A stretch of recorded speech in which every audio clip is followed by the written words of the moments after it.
Un trophée coup de cœur sera également remis lors du 19 mai à Paris, en partenariat avec le groupe de protection sociale Humanis. Et là, c'est un peu une nouveauté. On va récompenser en région. Et là, monsieur le vice-président, vous pouvez inciter des PME à concourir. Hein. C'est encore ouvert, donc je n'avais pas de lauréat aujourd'hui. Des PME qui ont une action dynamique, on va dire, avec les ESAT, les centres de travail protégés et les EA. Donc au niveau des régions, on est en train de recevoir des dossiers actuellement.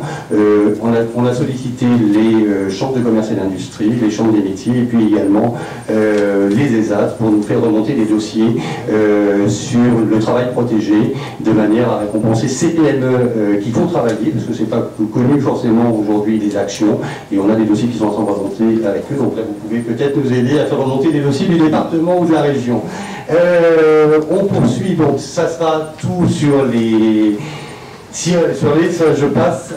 On va avoir deux autres actions quand même sur lesquelles je vais revenir rapidement,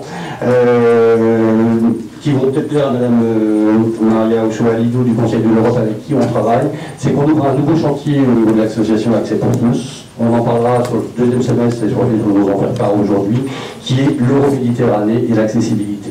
Donc on est en train aujourd'hui de travailler sur les questions accessibilité en Euroméditerranée, et puis j'espère que l'année prochaine on pourra remettre un prix accessibilité et Euroméditerranée, et ça donnera lieu à une conférence sur ces questions au second semestre 2015 à Paris. Voilà, donc on est en train de travailler avec plusieurs pays aujourd'hui Euroméditerranée pour organiser cette conférence.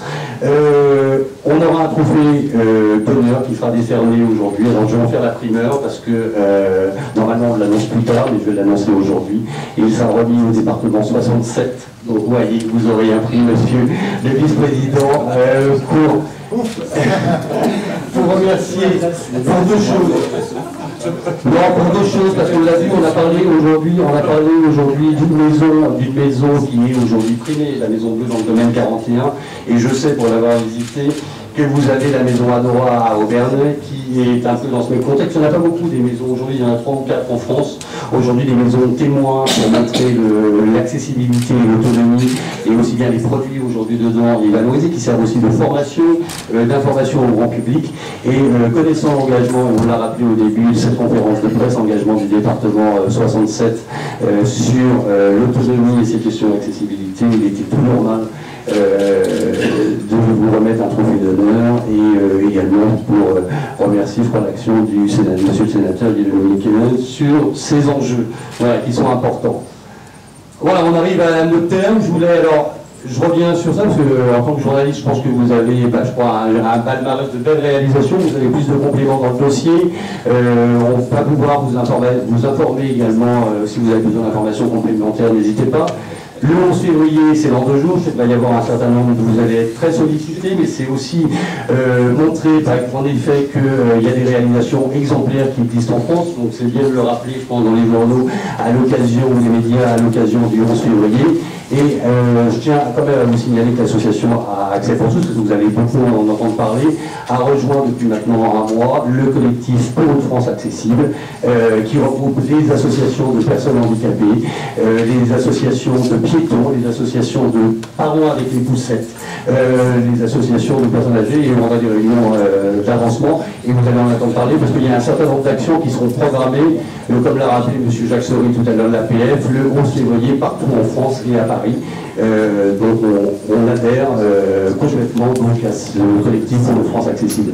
Voilà, je vous remercie, et si vous avez des questions, je remercie les orateurs qui ont été à la tribune, je remercie Marie-France Coletta d'avoir été avec nous, je remercie Maria Ochoa-Lido du Conseil de l'Europe, Catherine Bachelier, bien sûr, mais ça, il y a toujours un gros travail, la suite va arriver, et puis je remercie Frédéric Méry, donc vous remercierez votre président de nous avoir accueillis sur cette conférence de presse. Je vous remercie. Et alors aussi, pour vous avez au fond de la salle, on dit, oui, je pas oublié, bien sûr, vous avez la présentation Orange, ils sont nommés au trophée de l'accessibilité dans la catégorie produits, donc voilà, donc vous pouvez voir, je crois, ce qu'ils vont mettre en place et ce qu'ils proposent, parce qu'aujourd'hui, c'est vrai qu'il y a un certain nombre de produits accessibles au niveau d'Orange, je tiens à le signaler, sur l'autonomie aussi, et il y a une démonstration, donc au fond de la salle, si vous voulez regarder cette présentation, ou discuter avec eux. Voilà, je vous en remercie, il y a un cocktail qui vous attend à la sortie pour continuer de discuter. Merci.